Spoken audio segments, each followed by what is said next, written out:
पासवान ने कहा, लोक जनशक्ति पार्टी रामविलास के राष्ट्रीय अध्यक्ष चिराग पासवान ने कहा कि बड़ी अजीब विडंबना है।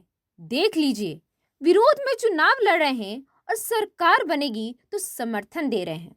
उन्होंने कहा कि चौथे चरण में ही हम लोग बहुमत हासिल कर चुके हैं। आगे 5 में, 6ठे और 7वें चरण में हम लोगों की सीट और भी ज्यादा आएगी। उन्होंने कहा कि प्रधानमंत्री नरेंद्र मोदी एक बार फिर देश के प्रधानमंत्री बनेंगे।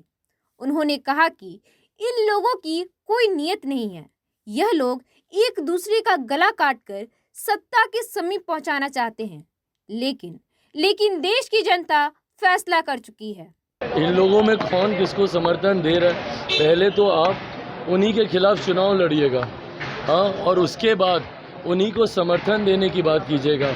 ये विरोधाभास नहीं है तो और क्या है। बार बार हम बोल रहे हैं कि इंडिया अलायंस की नीति ही क्लियर नहीं है, इन लोगों की नीयत ही क्लियर नहीं है। एक आम आदमी पार्टी है जो दिल्ली में कांग्रेस के खिलाफ, कांग्रेस के साथ मिलकर चुनाव लड़ रही है और पंजाब में उन्हीं के खिलाफ चुनाव लड़ रही है। ममता बनर्जी जी जिनके खिलाफ चुनाव लड़कर जीत कर आएंगी, जीतने के बाद उन्हीं को समर्थन देने की बात कर रही हैं। तो ये भानुमति का कुनबा नहीं है तो और क्या है। किसी की कोई नीति नहीं है, किसी की कोई नीयत नहीं है, किसी की कोई विचारधारा नहीं है। सबको महत्वाकांक्षा है कि एक दूसरे का गला काटकर कैसे हम सत्ता के समीप पहुंच जाएं।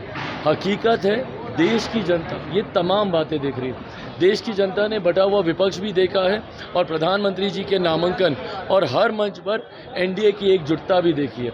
ऐसे में 1% का कहीं भ्रम नहीं है। हम लोग 400 के लक्ष्य को बहुत सरलता से हम लोग पार कर रहे हैं।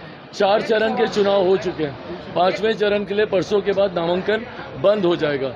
एक बात तय है कि इन 4 चरण के चुनाव में ही हम लोग बहुमत पार कर चुके हैं।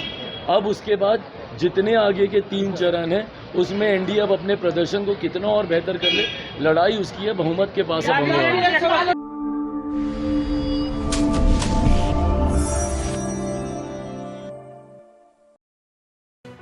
लेटेस्ट खबरों से जुड़े रहने के लिए हमारे चैनल नेशन भारत को सब्सक्राइब करें और बेल आइकन को दबाएं ताकि कोई खबर छूट न पाए।